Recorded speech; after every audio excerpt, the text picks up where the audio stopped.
Assalamualaikum and good evening. I think good evening. So thanks for coming to this session.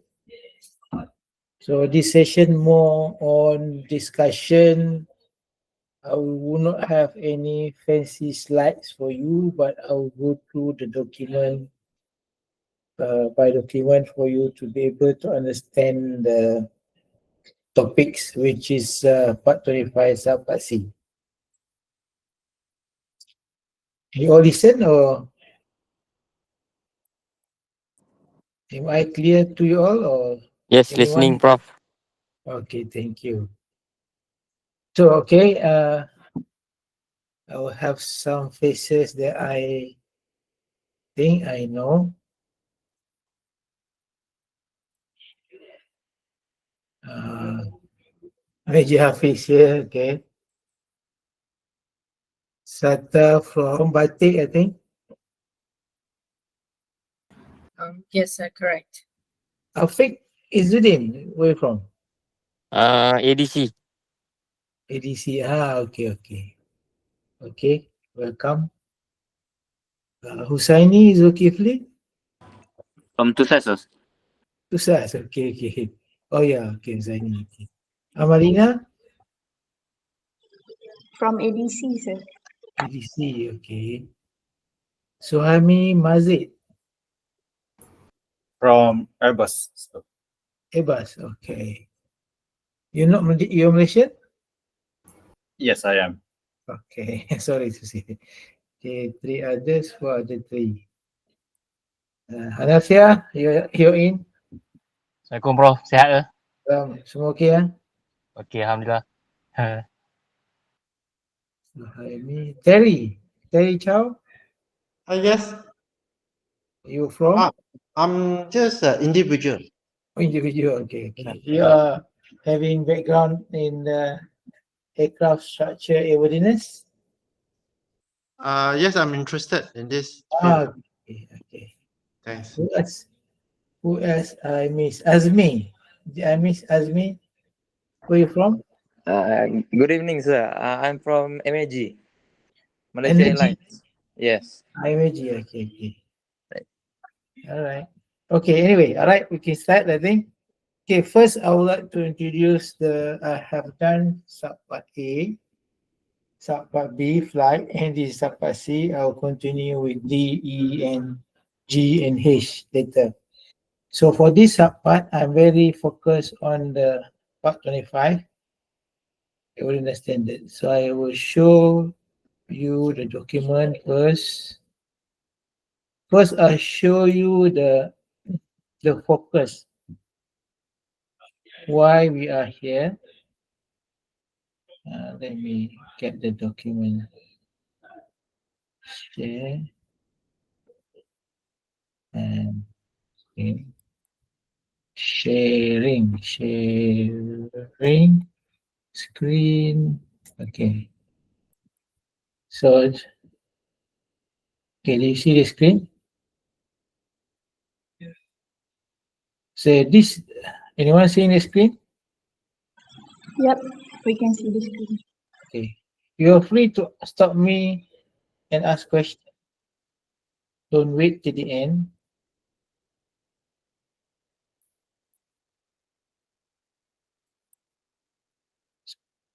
So people keep coming in. Okay, so this is where we begin for civil aviation. We begin in 1944. This is they call it Chicago Convention in Chicago. There's no ICO yet at that time. No, not yet. There's no such thing about ICO. It's just a convention where the 52 states, head of states, meeting in Chicago to discuss about international air navigation plan. But if we look at the event at that time, it was World War II. 1944, we are still at war, but people are still interested in discussion to discuss about aviation safety. Okay, so what is interesting to us, we have Article 31. You see me rolling. You also can get the document. You can Google from the Google. You can get this document as well. So Article 31. This is our main business. We are in aviation. Actually, we are ensuring the Article 31, which says that certificate of airworthiness. So whatever we do in aircraft business, we are ensuring there is a valid certificate of airworthiness at all time under the Article 31. Once any state or any country, which in ICAO they call a state, become members or sign off that treaty. So Chicago Convention 1944 is a treaty. Once we sign off to the treaty, we need to ratify the treaty by bringing anything in this article and associated standard and recommended practices into the law of the country. So Malaysia signed off the convention in 1958, and they have established the regulation based on this ICAO article based on this ICAO convention, and we established the aviation regulation. I think I will show later. So this is the core business, is ensuring the allow someone to come in.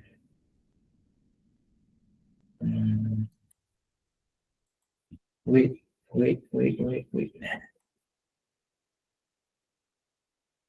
Okay,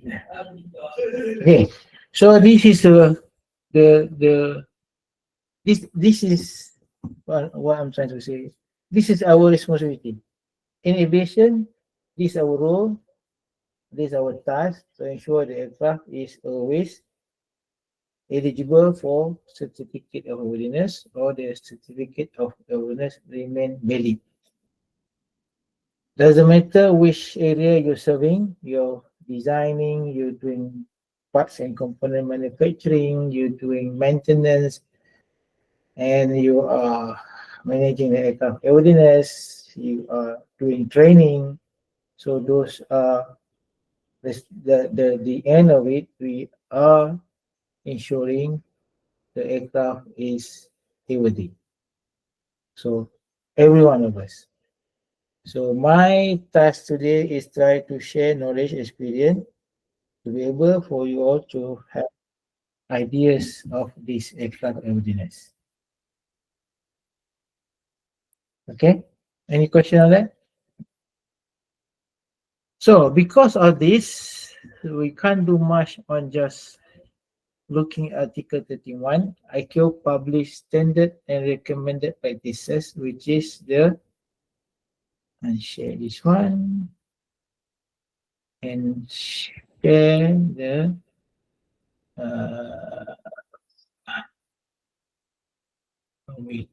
okay, here you see this.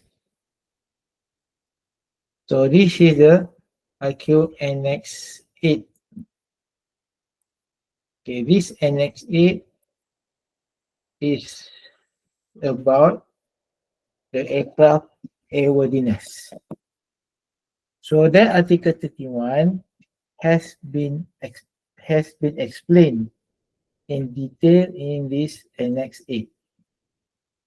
So what are in the Annex 8? You will see the topic. This is quite latest, I think. Yeah, 2020. And okay, what do we have in Annex 8? You can see the chapter here is we have type certification. They got part 1, part 2. Part 1 definition, part 2 procedure for certification and continuing airworthiness. So if you are familiar with the standards, we are talking about part 21, which is initial airworthiness, and continuing airworthiness, which is part 145, 147, part M, CAMO.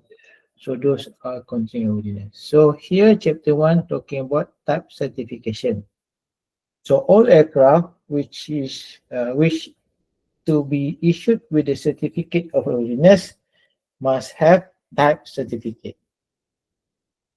So that is clear. So there are people coming in, bringing aircraft with no TC, asking for the approval, and they will not get it if there are no chance for them to get if they don't have the type certificate.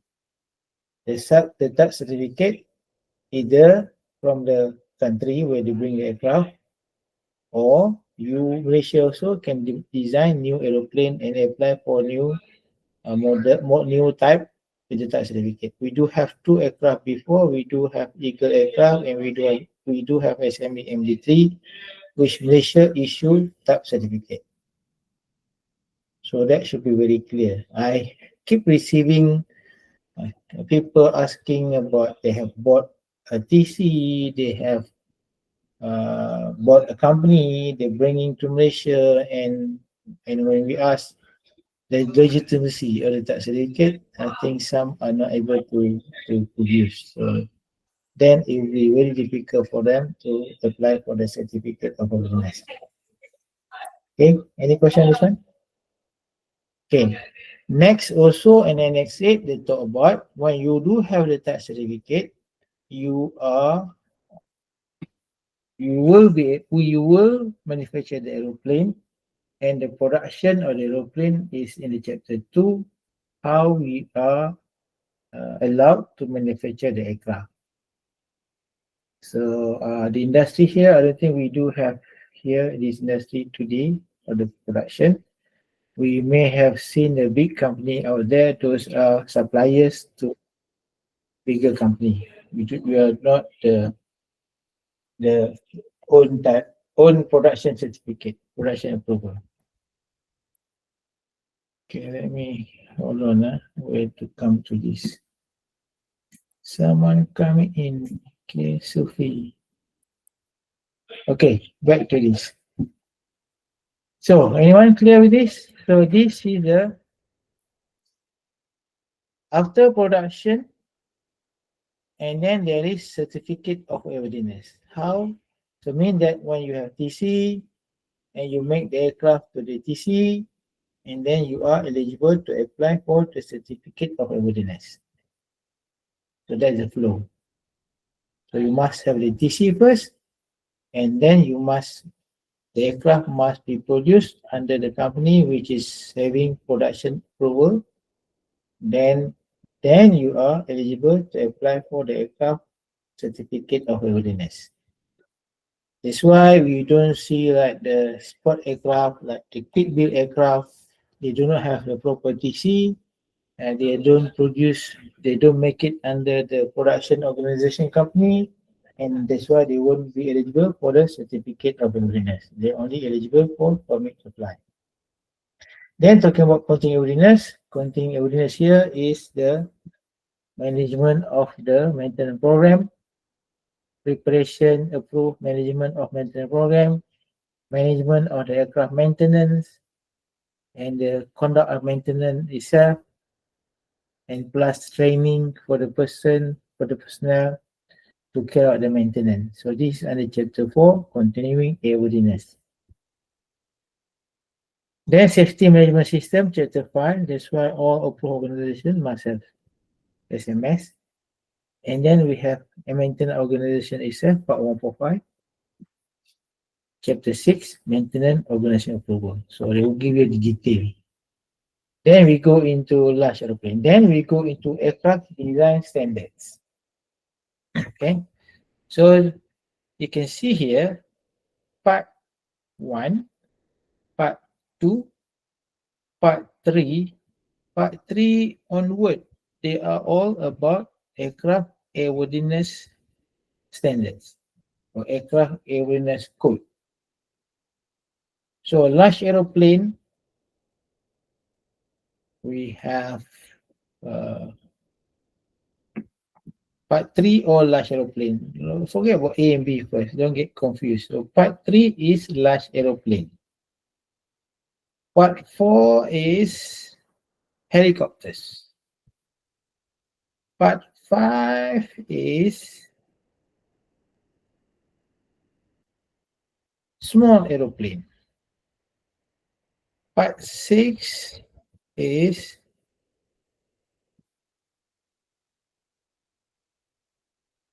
engine.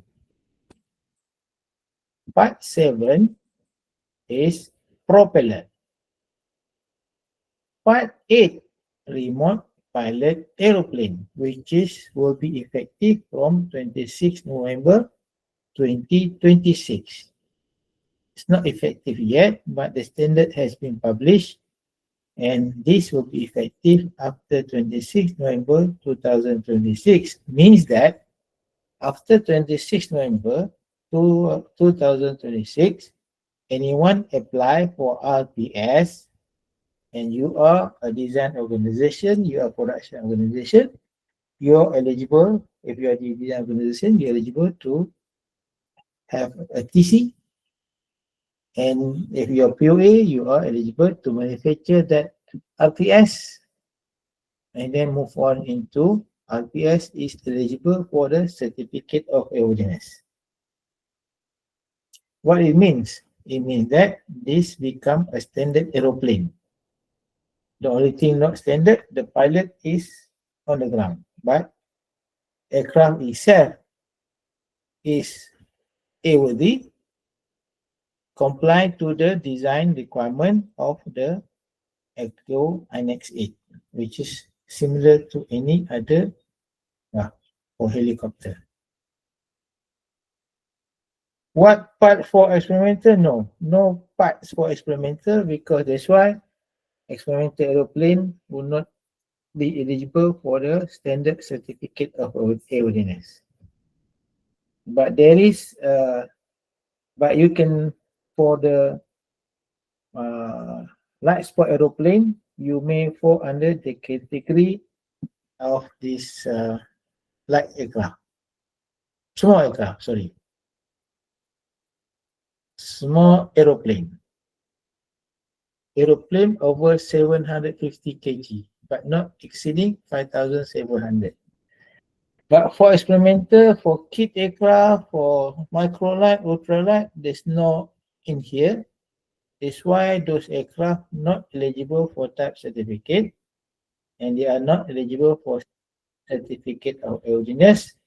They are eligible only for permit to fly. And means that the aircraft is not eligible for commercial operation. It's not for hire and lower. Okay, Terry?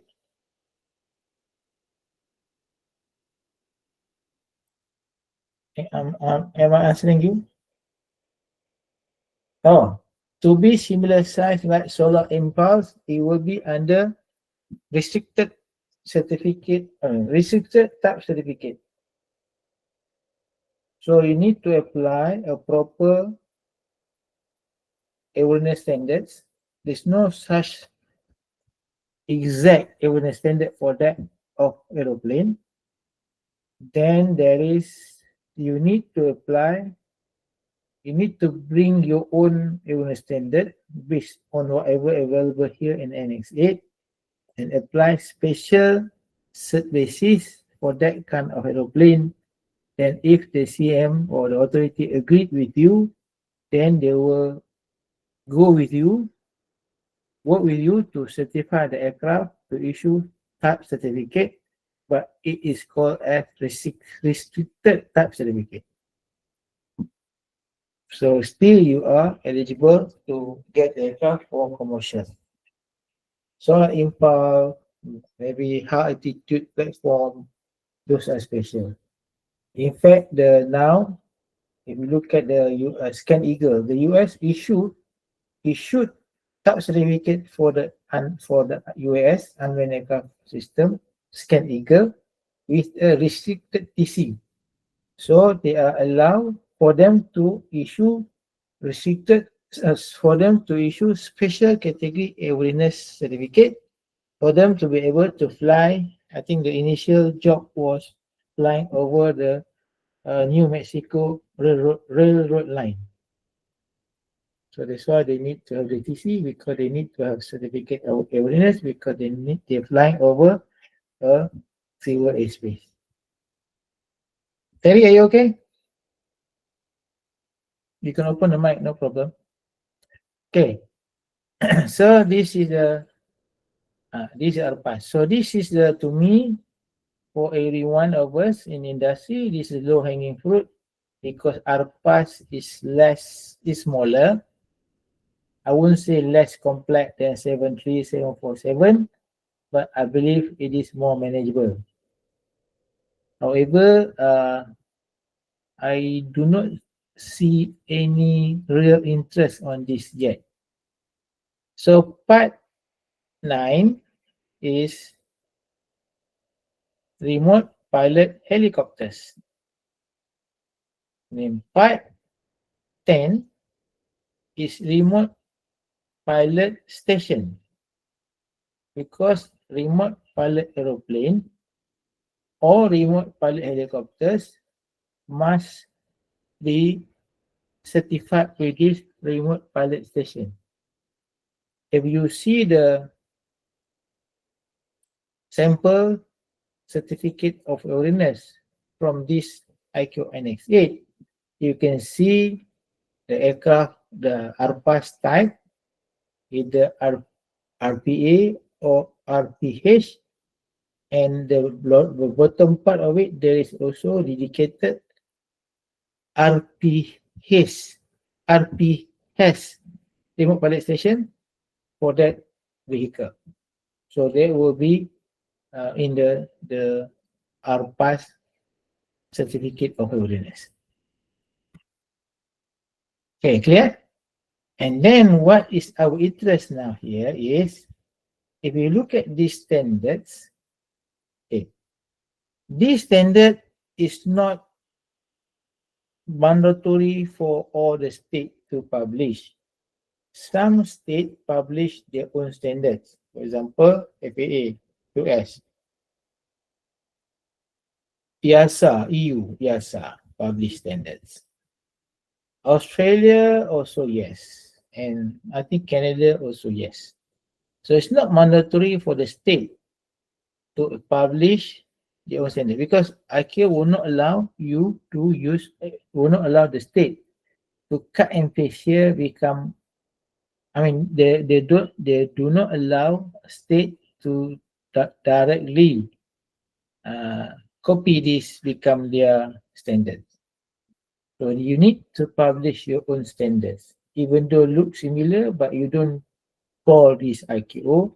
That is your own airworthiness standards or airworthiness code. So Malaysia do not have published standards, but we accept any standard published by the state. That is what our Malaysia Civil Aviation Regulations state that in the Regulation 25.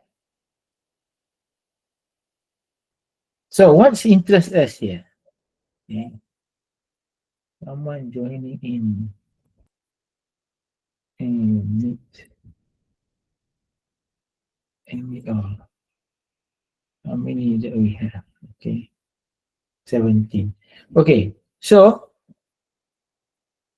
what is our interest? If we look at each of these, there is a chapters on structure. Okay. You can see before I go further, what I'm trying to say here is, if you're looking at starting from part 3, large aeroplane.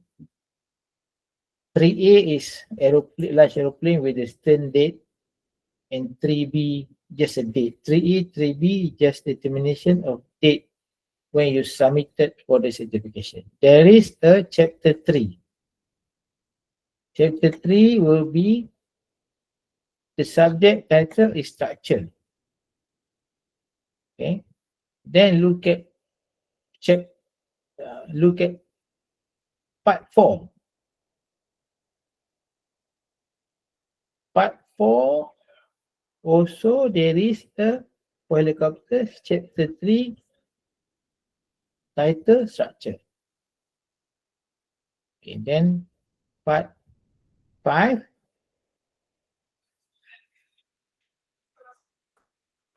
small aeroplane, there is also chapter 3 title structure.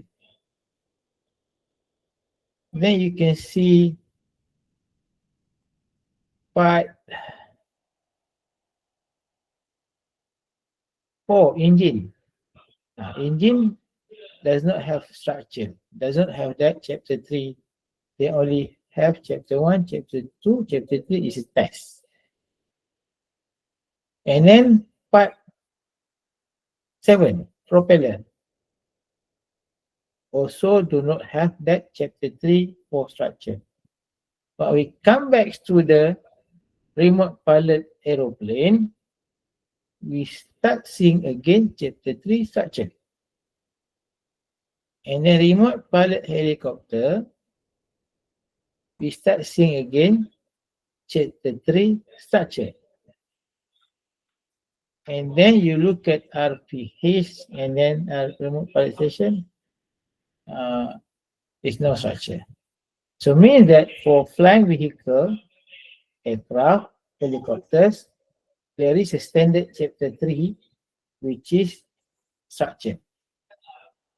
Okay, I just show you this first one. So let's look at what are the contents of this structure. This is minimum content. Let's go back to part 3. I think we focus on large aeroplane, which I believe will cover everything because that is the highest level of complexity and highest level of safety standards. Okay, let's go back into chapter. Let's go back to part 3. Okay, anyone can ask questions and stop me. Yeah? So this is part 3, large aeroplane. And then structure. 3.1 general, 3.2 airspeed, 3.3 flight load, 3.4 ground and water load, 3.5 miscellaneous load, 3.6 flutter divergent vibration, and 3.7 is fatigue. Later I'll show you the FAR and also the CS25, which is the standard developed by the states, the US and Europe, and you can see this appear again. However, it is in more detail. That is the difference. So this is minimum standards. So look at just one by one for us to be able to appreciate later when we go into the detailed standards. So I will go a bit more engineering now. So this is where to go. Wait, let me go. So the requirement for the design organization also in this Annex 8. So if someone wonder why authority very concerned, especially measure on DOA, because it appear under this ITO Annex 8, recommended for the state to approve through an organization, which is DOA. So definition here was over there. I don't think I want to go dwell into that a lot. Let's go straight into this structure. So we go into chapter 3. Sorry. Let me scroll. Anyone have any questions? Then look at certificate of readiness. And then we look at this is template for the survey. And whatever you have today is almost following this template. So for RPA, also RPA. Look at here, the aircraft, okay, and also the RPS. So this is the standard certificate of awareness template. This is template for certificate of awareness for RPA. So for your info, I'm ready to coach anyone to apply for RPA. So here, then we go into this again, our core business, which is the structure. Safety, maintenance, and then we come to part 3, large aeroplane, and then we look at part 3, chapter 3. Chapter 3. Structure. So it has 3-1 general. They talk about mass and mass distribution. So later we look at part 25. This is part 25.25, which is mass and mass distribution. Limit load, strength and deformation. So this is basic foundation. That's why when you look at the detail of these standards in the FAR or in the CS, EASA, you can see more detail. This is just a basic minimum standard. Okay, so the word also, for example, you look at this word here. In various loading conditions prescribed 3.3, 3.4, 3.5, no parts of the aeroplane structure shall sustain detrimental deformation at any load up to, including the limit load, and the aeroplane structure will be capable of supporting the ultimate load. So that's why we need to design the aircraft structure not to have a permanent deformation because of the 313. In airspeed, this is airspeed because it makes the aircraft fly. The faster the aircraft fly, the more loads. If you look at if you view the A320 flutter test, they flew the aircraft into the maximum dive speed. The first attempt, actually some part of landing gear structure failed. And they aborted the test, they repaired that section, and they flew again, and they got up to Mach 0.96, I believe. So that's why there is a limit load. If you anyone familiar with VM diagram, so VM diagram is the limit where the structure needs to operate. The speed, limit the speed where the aircraft to operate to prevent the aircraft structure to fail. That's why this concern of airspeed here. So this VD here. So limiting airspeed. So what is limiting airspeed? You need to limit the speed with safety margin. You can be high as possible, not to damage the structure. You can be as minimum as possible, not to stall the aeroplane. But they want nothing to do with structure. It's more on the aircraft control. But the maximum speed will affect your aircraft structure. And then flight loads. So all the load design based on flight load. That's why when we start designing aeroplane, we may establish proof of concept aircraft first. Like when we work on the Eagle, we establish the proof of concept aircraft. We just make aircraft from great fiberglass, and also the frame we do from plywood. So we're able to build an aircraft which we can fly. So we will be able to measure the flight load. So flight load is very important because the design is from this flight load.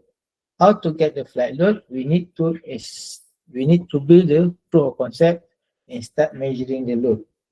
So we need to have maneuver load. We also need to consider the gas load, and also we need to consider the ground load. And also, if you are amphibian, you need to consider the water load. And then we need also to determine the landing condition. All wheel touch the ground, one wheel touch the ground, side load. So those are also considered because whatever load that you have in that landing gear will be transmitted to your aircraft structure load, your aircraft structure. So aircraft structure should be able to take up that load. Then miscellaneous load. So this is in addition to or in conjunction with the maneuver gas load with the ground and water load, concession shall be given to all other load, flight control, cabin pressure, effect of engine operation, load due to change of configuration, So mean the flight loads, when you operate your flight control system, when you operate your flight control surfaces, you increase the load at a certain point, and you maybe pressurize the aeroplane, the pressure load, and also affect engine operation. Sudden stop of the engine need to consider as also a load, and load due to change of configuration. So configuration means you have flat, you have you have those where you and change the configuration, especially on the wing. You need to consider load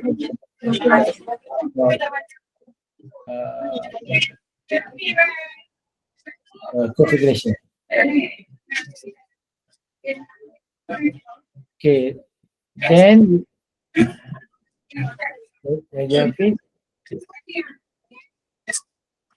Raja Hafiz, your mic is on.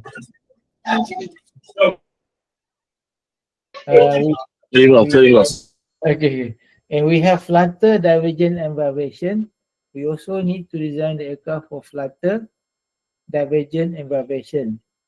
So the aircraft structure not going into flutter, and they are not they call it flight control reversal or divergent, and also need to able to design to accept certain level of vibrations. Fatigue strength on the structure. Fatigue, which is which we have three design concept normally, but it's not stated here. What stated here is fatigue strength only, but does not state about damage tolerant and damage tolerant design. Okay, the structure design with damage tolerant is not stated here. Fatigue. Fatigue means as far as minimum standard at 3.7, as long as you have structure and you design the structure to retire the sustained flight hours, and you can achieve the 3.7 fatigue strength. So this minimum standard. So you don't see fail safe, safe life. You don't see fail safe. You don't see damage tolerant design in this IQ NXA. Okay, so this is minimum. Chapter 4 is subpart D. Later we talk about. So this is a minimum design that you need to put in the aircraft for you to be able to get your TC.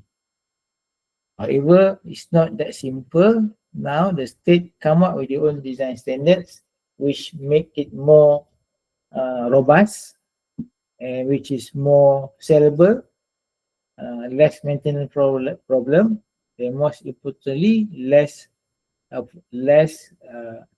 probability for the aircraft to get into structure failure. Because we're talking about business, we will aircraft to sell. We do not aircraft structure to fail and cause catastrophic failure. People won't buy your aeroplane. But however, minimum standard flying aeroplane, this is the minimum standards. Okay, any questions? Okay, let's look at I also recorded this and later I will share. Okay, obviously in my LinkedIn, you can see this kind of the top recorded. Okay, now, so now it's very clear. Every of these aeroplane, helicopters, remote pilot aeroplane, remote pilot helicopters, small aeroplane, we do have chapter 3 which talk about structure. So we need to design the aircraft to the structure considered in the standard. So in this chapter 3, we should comply. Okay, so what is our stand on that? Okay, before I go to more detail. Any questions? Stop me. So okay. Next is I will touch on the. I need to unshare this. So how many you got? Unshare. Stop presenting. I will share you the. Okay, civil aviation regulation. So we don't have that in our regulation, but we do say that in the regulation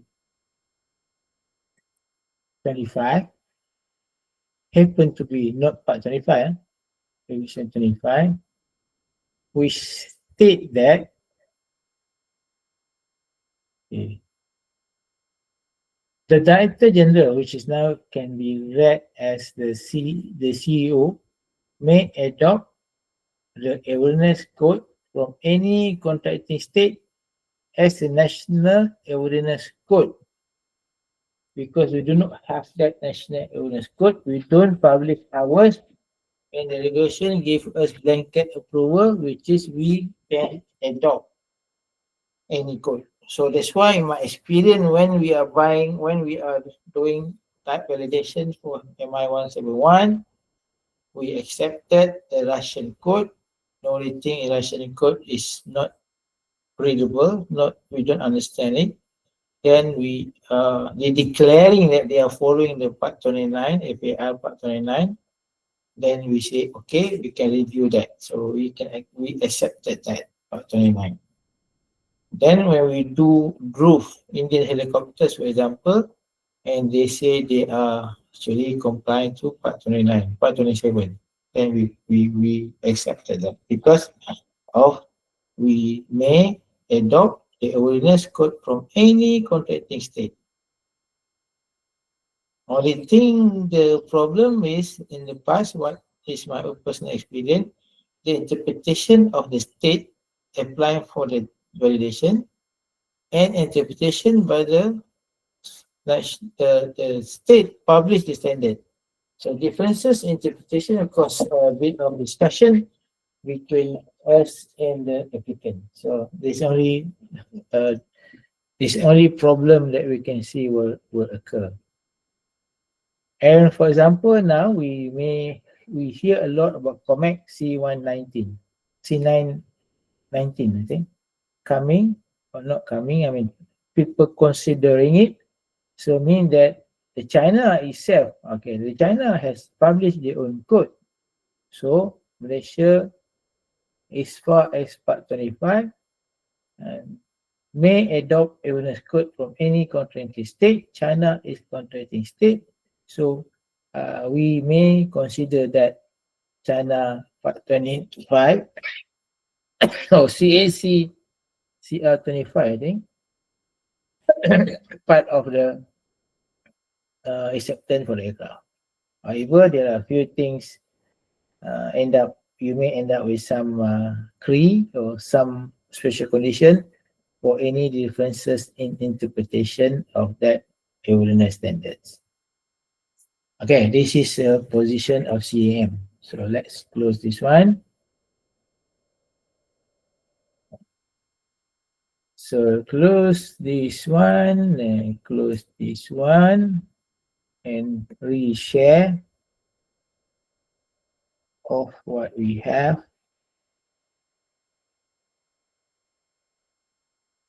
Okay, Canada, for example, they may have their own. Okay.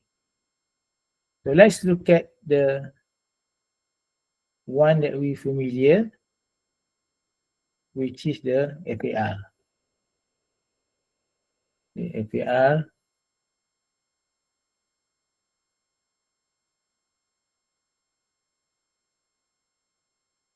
Where's FAR? Hold on. Here is FAR. So if you look at the FAR, they have,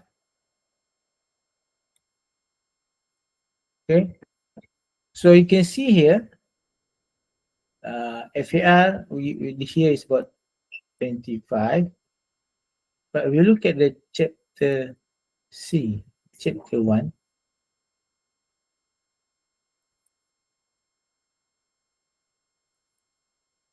GEM. Awareness standards for large aeroplane. They have subpart A, B. Now they don't call it chapter 3, they call it subpart C, which is structure. In subpart C, we have general, we have flight loads, flight maneuver and gas condition, supplementary condition, control surface system load, ground load, water load, emergency landing condition, fatigue evaluation, lightning protection. So it is almost similar to one that I've shown you in the IQ annex earlier. However, this is more detailed.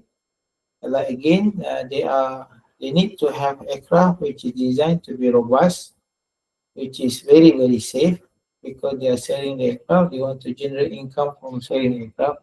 So the product must be good, as well as the product also highly reliable. So that's why they expand the airworthiness standard to be more robust in more detail. So let's look at the general. General, the subchapter general is about loads, interaction of system structure, factor of safety, strength deformation, and protocol structure. So you have loads 301, you have to generate the loads which aircraft flying. We need to actually set the load. So the load is not requirement. Load is you set. You as a designer, you set the load and then you justify everything you design to the load. That's why I said that's why I said when I was doing the Eagle, we make the proof of concept. From that proof of concept, we actually measure the load.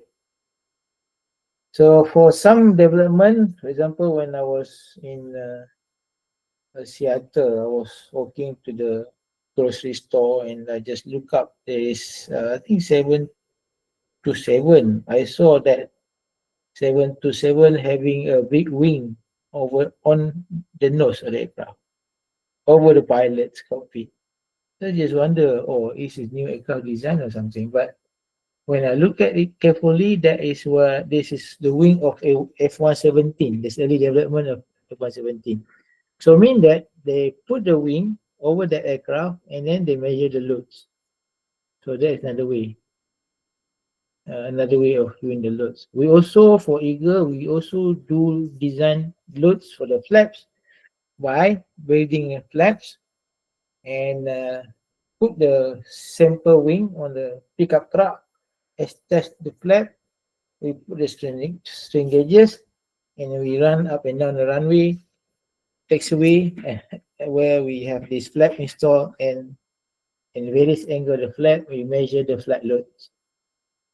As if the aircraft is is operating in flight, and we measure that. That is another way. So mean that we have to start with the load.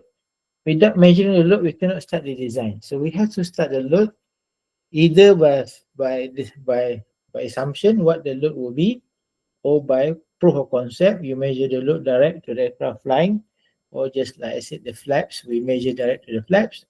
Or we do not have anything, it's totally new aircraft, we have to look at the load as what you want it to be for the aircraft to fly, for the operation aircraft.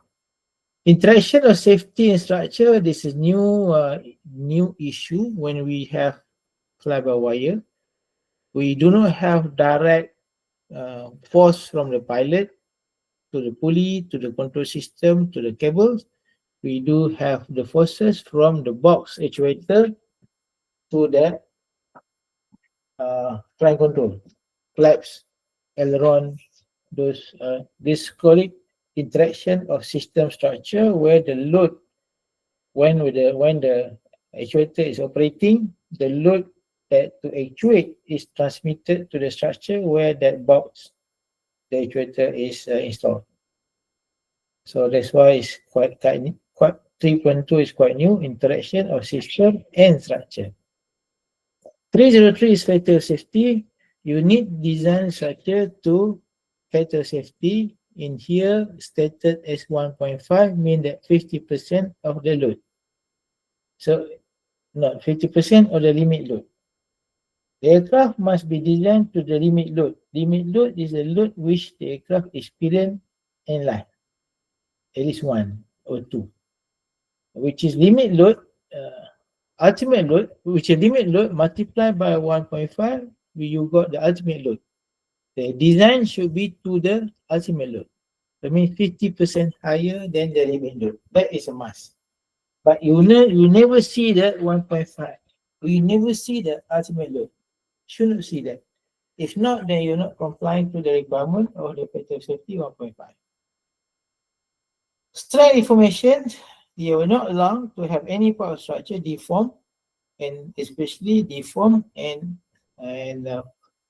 causing problem to the control system, control services. That is no. So mean that no permanent deformation allowed for the aircraft structure.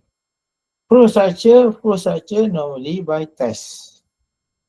Some people asking about doing the finite element model using whatever software that you have. Now we also do have crash worthiness software, but pro structure is by test. Terry, yeah. In fact, we do have 2 eagles. So you can come around at me. We have 2. You can go into the CTRM. CTRM. What do you call this one? In Malacca, okay. Next to the big complex, there is aviation. PRB aviation. PRB aviation or something. I forgot. They have all the eagle behind the hangar line up. We do produce more than 80 eagles. Okay, Terry? Okay, general. Then we go into flight loads. Flight load general. Okay, general flying. And we do have flight and maneuver. So we have to maneuver the aircraft. We have to consider the maneuver load and gas load. Symmetric maneuver condition, flight maneuver envelope. We must create the flight envelope. Design is speed. I was saying earlier, maximum, minimum is speed. Maximum is speed where you will have the structure fail.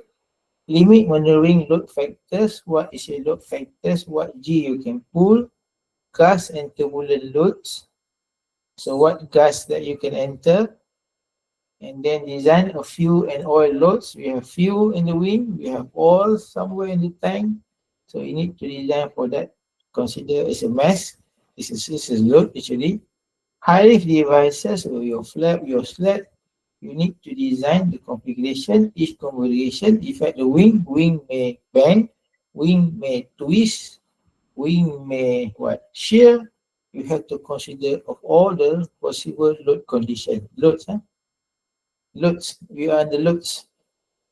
In a rolling condition, you roll the aeroplane, you yaw the aeroplane, you rudder and control reversal condition. Reversal condition in when the wing is when you operate your control services, when you deflect, then the camber increase, the lift force increase. The lift force increase so much, twist the wing, and then rather than gaining lift, you are losing lift. So they call it reversal. So that is something you need to consider for this control reversal. We can't design the wing to be rigid. If you fly the aeroplane, you can see there's a few meters. The wing is bent up, and the ground is bent down. So we cannot design very straight, very they call it a rigid structure. You may fail the structure. So we are design a bit flexible, but no permanent deformation, and we don't also want any issue of control reversal. So this is under flight maneuver. Then we have supplementary loads. So supplementary load, engine, APU, engine failure load, side load on engine, auxiliary power unit mount, pressurized compartment load, unsymmetrical load due to engine failure, gyroscopic load, speed control devices. So mean that your engine is they call it high speed rotating mass, something like that. So if you suddenly stop the engine, you have massive load on the engine mount. So that's why you have to think of the sudden stop, engine failure load. Engine side loads on the wing of the engine. So you need to consider when engine having a side load.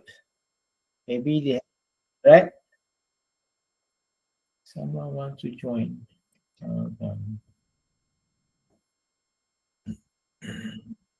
Aisha, so yeah, okay. Okay. Where are we? Oh.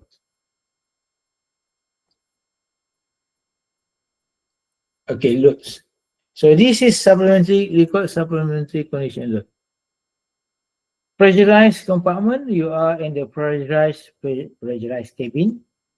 So that also load. On top of other load, twist, torsion, shear, bending of the fuselage, we also have pressurized load from inside. So it is also need to add into all the load components. So it can be very complex loading condition of the aircraft when it is pressurized as well. And you maneuver. Asymmetric load due to engine failure. When you have engine failure, your engine maybe one side is not functioning, the other side is working. So you need to consider unsymmetrical load on the engine mount or the wing. So what is how we address those unsymmetrical loading? Gyroscopic load. When we turning the engine trying to wobble, especially when it fails.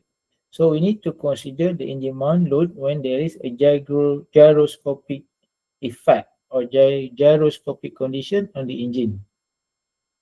Speed control devices. So this is your what is speed control devices? Your what do you call it?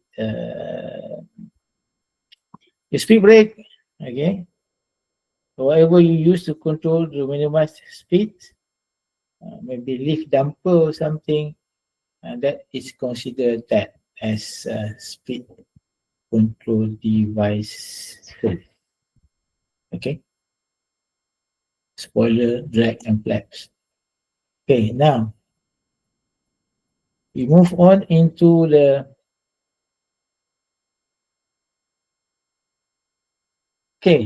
then we have what loads?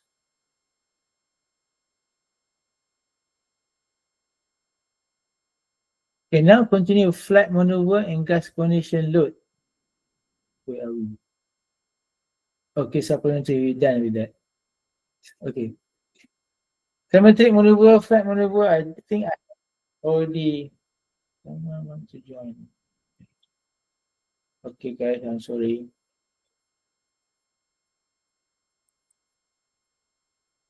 Okay, let's go back. So then we finish with that. The control services and system load. Control services actually is an airfoil, mean that it has a force perpendicular to as the airflow. In fact, if you don't have airfoil also, we do have forces. If you look at the fluid dynamic theory, there is a force perpendicular to the surface when there is a flow. So in fact, the load is more when we have the camber. So the load, the control services produces the load. And the load translates to your push rod. And then go into all the system. I mean, the load that you have will be transferred into the system. The load from the pilot to lower or to actuate the control surfaces. As the control surfaces actuated, increase the camber, for example, and then you have force created, the force transmit back to the system. That's why there's also load parallel to hinge line, control system load, and dual control system, secondary control system, trim, third effect, and tag, ground, and gas condition. So this is the load to be considered in designing the control surfaces and system.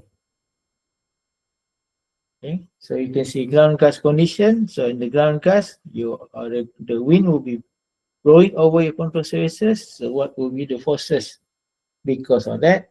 Asymmetric load, auxiliary aerodynamic surfaces, wing flap, special devices. So whatever you put in on the aircraft, you need to consider. If it's a control system, you consider control system, control surfaces system load. So let me close here. So your design structure need to consider that loads. Okay. The design should start with loads. Then we have ground loads. We have all the condition of landing. You have takeoff. You have landing. And then all conditions, for example, we have one wheel landing on 320. That's why one of the certification for landing gear is to drop test. We drop the landing gear, make sure it's still intact. So this is all ground loading. Towing also, jacking. So all the load that occurred on the ground should also be considered. Load, water load, if you happen to be amphibian, then you need to design the aircraft into water load. And the hull also need to design as a boat. If you are fully amphibian aircraft, or else it become float aircraft. For example, the Cessna Caravan float. But if you are talking about CL415, the hull itself is just like a boat because it really amphibian aircraft. So that is, if you do have that, you need to consider the water load. Emergency landing condition, okay, ditching. So we have emergency landing condition, we have fatigue evaluation, lightning protection. Let's look at emergency landing dynamic condition. So there is a lot of interior design need to consider this. Okay. So this is seat and restraint system, where you are talking about seat belt, shoulder harness. Then each seat type design for the crew occupant. It is about emergency landing. They should be protected from emergency landing. And then you're talking about how you need to consider the torso, the body. The following performance measure must not exceed during the dynamic test conducted according with para B. So dynamic test is on the seat, upper torso, maximum compression load measure on the pelvic. This is the part C. Normally when we want to certify the aircraft, 6, and then we need to consider all these conditions. Okay, this is dynamic landing condition. There is also heat injury criteria. So if you must restrain yourself, happen to be you're not able to protect your head, suddenly you see some in the aircraft, you can see there is a padding. So that is to reduce the heat injury criteria. You can calculate the heat injury criteria when you hit something. Okay, so this is in the emergency landing dynamic condition. And then we do have fatigue. Okay. Go to C again. We have fatigue. So actually the aircraft structure designed into 3 design philosophy. So either fail safe, save life, damage tolerant. So talking about damage tolerant, talking about fatigue. Fatigue is simple to understand. When the structure having a life, you need to replace after the life is met, then the aircraft, that structure is having a fatigue life, or the part is having a fatigue life. For damage tolerant, with working on the principle of damage growth, you have very small damage, and then we do the analysis, you grow the damage, you try to capture the critical growth line before it occurred, and that's why we do have the inspection interval. So normally for this kind of structure, you do not have a direct, clear replacement time, but it will have you, it will ask you to inspect, damage, repair. So that is damage tolerant structure. So this one is also fatigue life. There's also safe life. Okay, safe life is fatigue. Damage tolerant. Another concept is fail safe. Fail safe means the structure is redundant. Once one break, the other section will take off until the damage is visible. The damage is inspected, or the damage is found during the inspection. So means that you are allowed to have some damaged part. The part stays safe, but we need to inspect, we need to respect, we need to replace the part from time to time. So the worry is we may not catch the defect, then we have problem.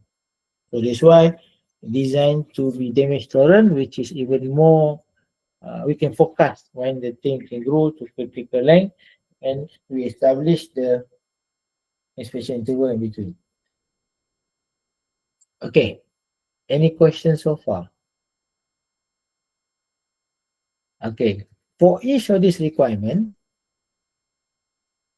you have to, for you to do certification, either for modification, for STC, or for repair. Modification is part 21 subpart D. For STC, part 21 subpart E. For the repair, part 21 subpart M. Those D, E, M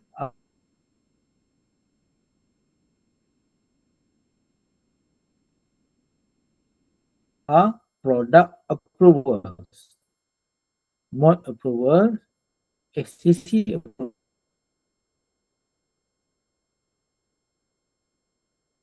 approvals, and also repair approval.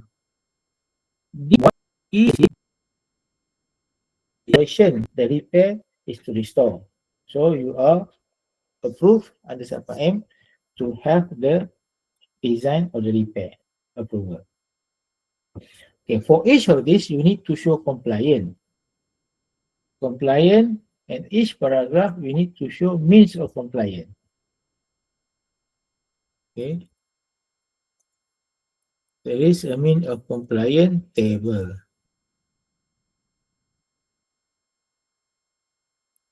Everything are in the net, so I won't prepare slide. You can just search for it. So we have this example here. Sorry. Oops.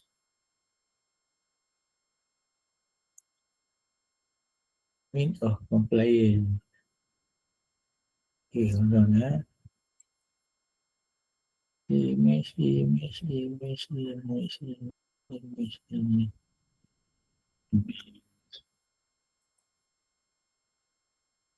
So you need to produce mean of compliance appropriate to your showing of compliance. You need appropriate to how we want to show that you comply to the requirement. So this available in the anybody exposition. Where is it?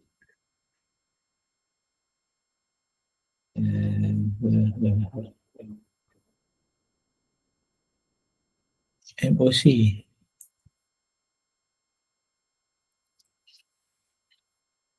Before that, anyone having questions? No? Again.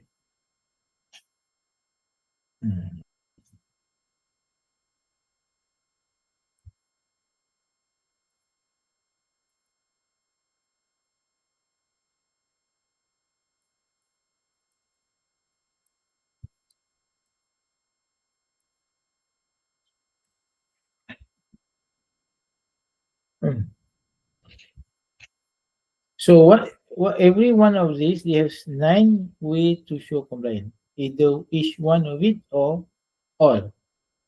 So, for example, compliant by test, compliant by analysis. And for each compliant, you need to produce the report. What kind of report you need to produce?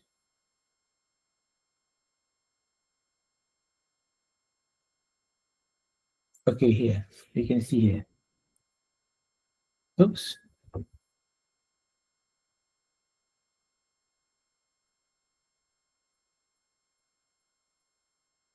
Coming slow.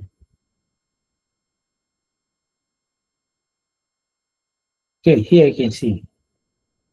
So you can see, for each, you need to show these 9 MC0, MC0, compliance statement, MC1, design review, MC2, calculation analysis, MC3, safety assessment, MC4, lab test, MC5, ground test, MC6, flight test, MC8, simulation, 7, design inspection, MC9, equipment qualifications.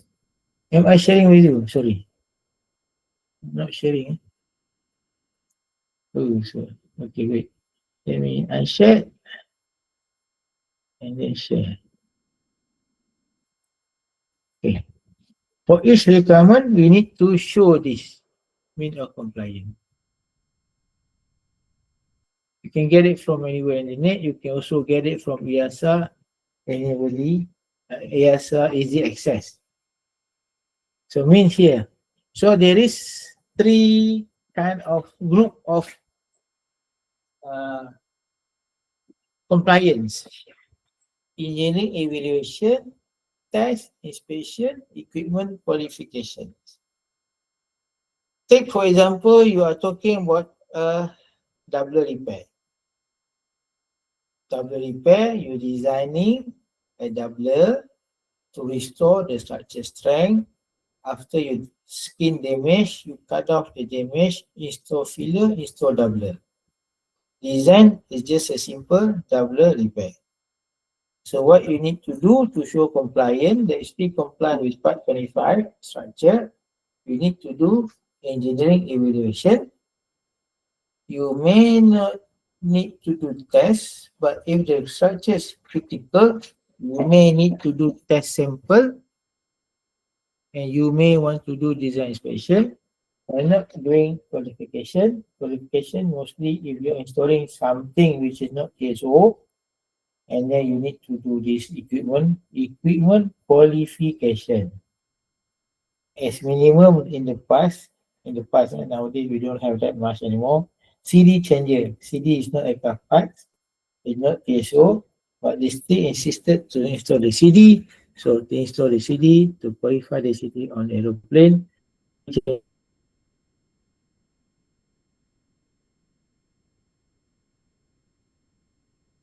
changer or the CD reader or something, that is. So you need to do calculate the load. If the thing is critical, you may need to do a sample of repair and do the test, and then no flight test, no simulation. You may want to do simulation to cut down the analysis. You may want to do the structure analysis. You may want to do the structure simulation. So that is how to show compliance. Mean that everything you see on the right here, you should have reports. For that such a repair, you need to have maybe MC1 design review report, calculation analysis report, safety assessment, yes, design risk assessment report, lab test. If the structure is secondary structure, you may not want to do that. If the structure is primary, you may want to really justify your structure repair, will it workable or not. You may want to do test piece, so you need to do the lab test. You don't have ground test, you don't have flight test. You may have simulation and finite element modeling, structure vibration, and then when you install, you need to do the inspection on your install of the doubler to ensure the design is correct, and then those are to be in the report. So either you publish in one report for the chapters, or you want to publish report for each section. But this is under two compliant type, which is engineering evaluation and test. Okay, so type of compliant there are four: engineering evaluation, test, inspection, equipment qualification. That should be very clear to you. By means of compliance, for each of the engineering evaluation, test, inspection, equipment qualification, you should produce reports. It should also indicate your detailed mean of compliance, MC0 until MC9. And for each of those, you need to produce reports. You need to do your calculation. You need to do your analysis. Either you want to come up separate report or you want to put in one report. Normally for the repair, you come up with one report or this for a chapter. But you're talking about big structure certification, you have to come up with each report. Okay, one subject, one report. So that is the how to show compliance to the UN standard, which I have mentioned earlier. For every paragraph, every sub-paragraph, every word is counted. So you need to declare compliant. So this is how to declare compliant. Any questions so far? You are okay? Yes, Sata? Yes, Prof. I just need some clarifications on the equipment qualifications. In which case that we will provide showing to the compliance for the case where we are applying the equipment qualification. Okay, take for example, you installing electronic flat bag. Okay, you are designing a new flat bag. You're not using the one that you buy from market, which is TSO. Am I right? Okay. So you are using one tablet which is not there, not been approved before to be your electronic flat bag. So you need to qualify that to be electronic flat bag. So the process is equipment qualification to qualify to be that tablet to be EFB, electronic flat bag. So that is MC9, equipment qualification. On top of that, you do have any other compliance. For example, you need to install the bracket, you need to attach bracket to the aircraft. That is Subpart C structure. But the equipment itself, you need to qualify under MC9. The equipment to the bracket attached to the aircraft, that is under Subpart C structure, which you need to do this.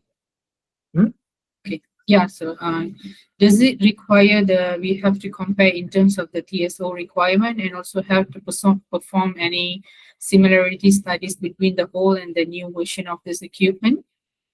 Yes, we need to do nowadays the design approach more on the design risk. Okay. Design risk assessment. First thing you need to do design risk assessment on that tablet to be EFB. Okay. Then once you require to do more detail, for example, the tablet's reliability or the tablet potential interference, then you need to go to every standard detail to show how to justify the tablet is safe, does not produce any interference, for example. So you have to have complete certification basis that mitigate the problem that you found during your design risk assessment. Okay. Also. Am I clear?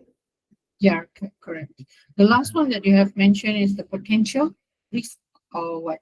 Because there are three criteria I just jot down over here: design and risk assessment, reliability, and the potential. Okay, first you need to look at the function. Okay. So because design, that's why you need to do this design process. I think you're familiar here. Okay, let me, sorry. I need to share, unshare. Unshare. Stop. Present something new.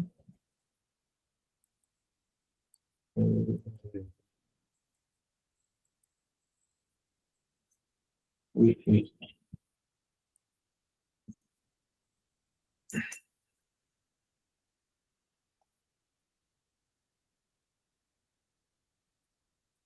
Remember the design assurance. It's not there. So first thing you need to do in design is product spec. Right? Are you clear? Yes, great. Yes, sir. So under design assurance, the top box on the right, okay, there is a product spec. Sir, are you sharing anything from Yeah. your side, because we haven't seen anything yet? Coming. Hold on,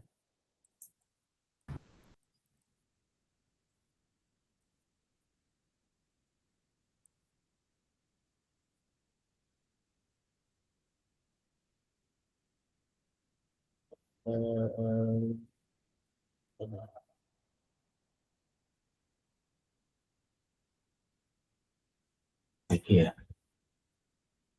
Okay, let me share and share. Share. Okay. Do you see that? Yeah, yes, it's clear. So you can see here, right?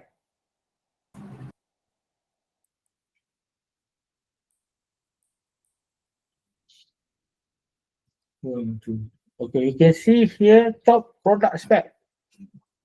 Right? So Yep. product spec is electronic flight bag. New design. No TSO. You installing it on the aircraft. So it will be, if CM agree, it will be, the part itself will be under the what? Equipment qualification. The equipment. But the equipment installation on the aircraft, that is APASI. Okay, I'm getting it, sir. Okay, you're getting. So for that Yep. aspect, you need to have category 1, category 2, category 3. Which one you want? Up to you. The simplest one is just another tablet with the PDF file inside, right? That is simplest TFB. So for that, you need to design for that simplest electronic file bag, for example, what is the risk? What is the design risk? So less risk. The only risk, I believe, when there is the PDF froze, the pilot cannot read, the user cannot read. So that is the risk. So how to prevent that to occur? And then you need to mitigate. So how to test that the potential or the PDF file not freezing, not froze. So that is to justify, to show that you have done all the tests required that PDF file will not freeze. So that's the first thing. After product spec, you design risk assessment, you mitigate, and then the justification of the mitigation is your analysis and test, which should be reported as part of the product qualification. Okay. Are you okay, Sata? Yes, sir, very clear now. Okay. Anyone else? Just share, everyone. If you have something doubt and something like Sata is something in his mind, I'm okay.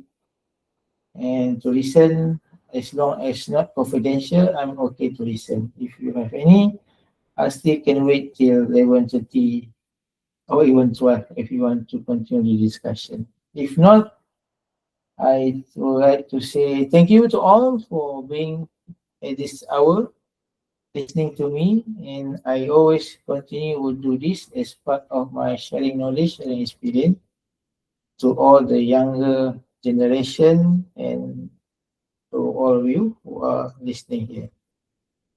So, any questions so far? If not, I will stop here and wait for my part D, which is design and construction. Okay, anything else?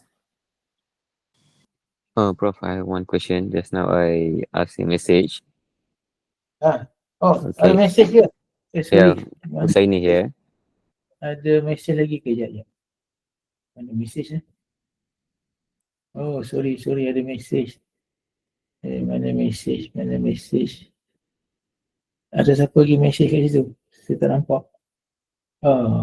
Okay, ada mesej. Data, Terry, Eagle. Okay, so ni ya. And just now earlier you show us the primary requirement which we obtained from the Annex 8.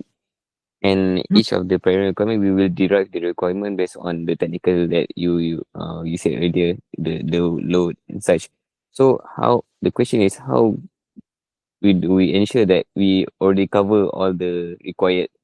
So from the perspective of authority, they ensure that okay, this is complete. This is like sufficient enough to proceed with the certification. Okay. This is approach. This is depending on if you're doing new design, you declare what load you want to do based on what operation that you will operate. The authority will look at that first. If you're talking about commercial aircraft, then we always look at the load related to commercial operation, aircraft taxi, aircraft roll in the runway, aircraft takeoff, aircraft climb, aircraft cruise, descent, land, then taxi to the gates. So that is the load. That is a pieces of load will be calculated. And also if you have evasive maneuver, part of it. But you're talking about aerobatic aeroplane, that is not enough. You have to have load to consider to do the high G maneuver. So enough, not enough, depending on what your aircraft you apply for what type of operation, and then for what type of design, how you design it. Enough, not enough is discussion among the applicant and the authority. And applicant know better because your aircraft, you wanted aircraft to design in such a way, you want to operate aircraft in such a way. Authority will make sure any minimum requirement for certification is met. Okay, this will work together. Enough, not enough, depending based on your product spec and your design risk. That is the basis of saying which is enough, which is not enough. Am I answering the questions? Right, understood, sir. Thank you. Okay, welcome. Saini asking.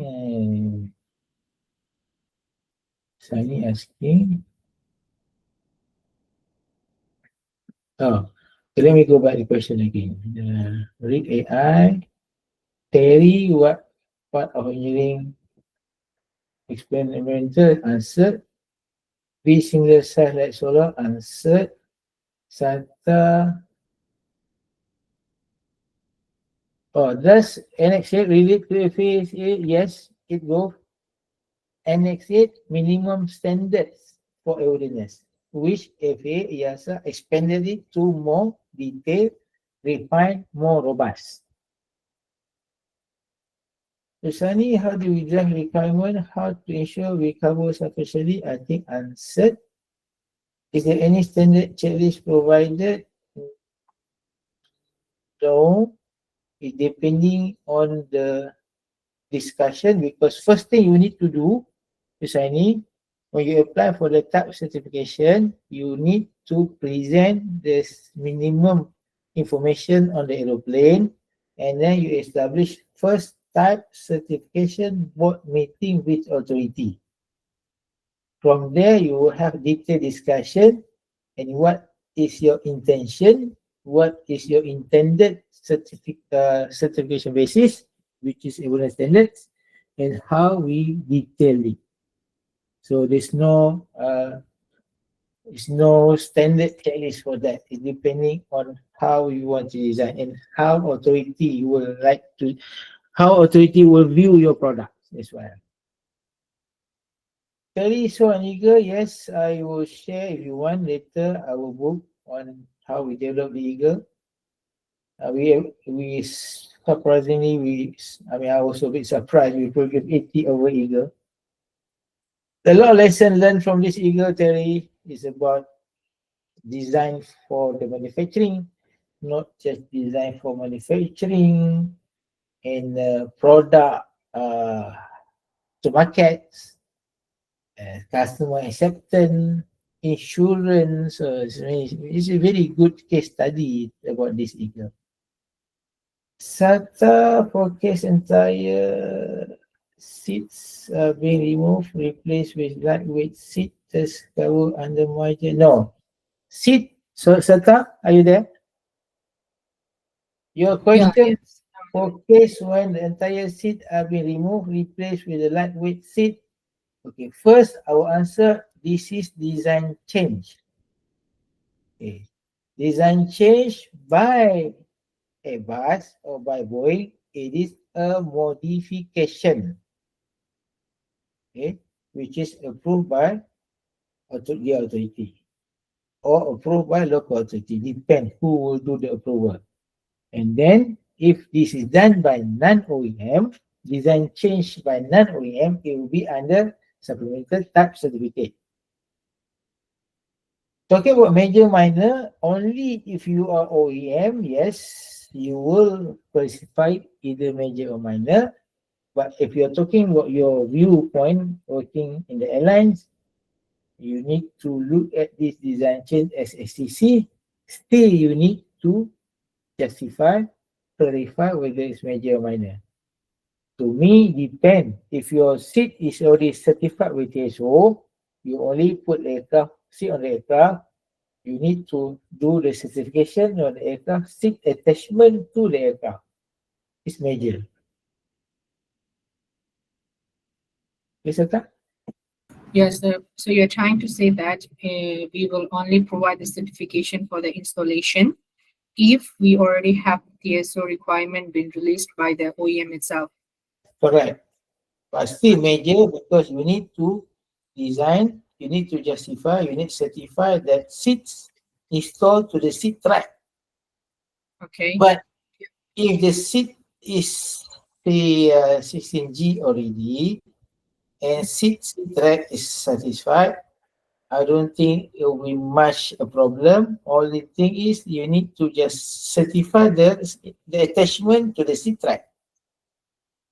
So mean your bolt, your nut, whatever thing you put to ensure the seat installed on the seat track, that is your major work to do. Okay? Okay, sir. As well as the interior layout. Okay? If you do not change anything similar to the previous layout, only change the seat, it will be no problem. Not much problem. Be minor. It can be minor. Still major, but So yeah. we will not compare that in terms of the weight as a minor or major. Weight, if you are changing the weight excessively, it become major. You're Okay, talking but about if it's you're talking about lightweight. So lightweight mean that you change your empty weight. No, you're not changing empty weight. You may change your CG. If the CG within the range, I don't think it's a problem because the aircraft have no problem with the maneuver. So still within the correct. CG range. So it could be very, very, very difficult to say major or minor. As far as airworthiness, as far as design, you call it risk. This is minor risk because the seat is lighter, and then you need to calculate the CG. CG could change. So if the CG is still within the boundary, still within the envelope, then it's no problem. Okay. Okay, thank you, Prof. I just get it what you mean. All right. I've seen that some cases that we are just comparing that with the maximum landing weight, right? In order to show that the weight does not have any appreciable effect on the aircraft, right? So in that case, the one which has mentioned under the CAD 8605 and the weight and balance program, mentioned that it should be below 0.05% of the maximum landing weight. Does it still applicable or not? Because in YASA environment, they are just said that it does not affect much and does not have any appreciable effect on the weight. And it's been written under JAR Ops, I'm not mistaken, the maximum landing weight comparisons. That's why you need to go back to subpart B. Limit maximum minimum weight, limit weight and CG weight and CG schedule, empty weight and CG. You need to go back into that. So we're not comparing because you need to first approach is looking at the design airworthiness requirement, which is subpart B. Okay. When you look at subpart B, when the weight change is minima within the range, you will not change your subpart B on flight maneuver. So that you have to look at the way, not comparing to whatever you have. You're not comparing to anything which is not in the airworthiness standards. Okay. Weight and balance that you have, that's not for design. Okay. So you design, you have to go back to your set basis, which is part 25, CX 25. And from there, you look at every subpart. For the weight change, you go into subpart B, weight. And weight also, whether it will affect the flight maneuver. If not applicable, then just consider weight. So the weight have not changed anything, will not change the performance, will not change the maneuverability of the aircraft, then it is negligible. It's not talking about just academic of weight change. You need also to see the weight change in terms of the aircraft maneuver. Okay, clear? Chata? Yeah, Prof. Yeah, I get it. Anything else?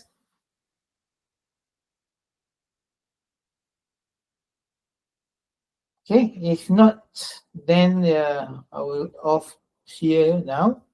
And anything you can come back to me. I think of you having my number, you can just message if you got any problem. Thank you very much. Good night. Have a good holiday, Sunday. Have a nice weekend. Thank you. Assalamualaikum. Good Thank you, sir. evening. Assalam. Thank you, bro. Thank you.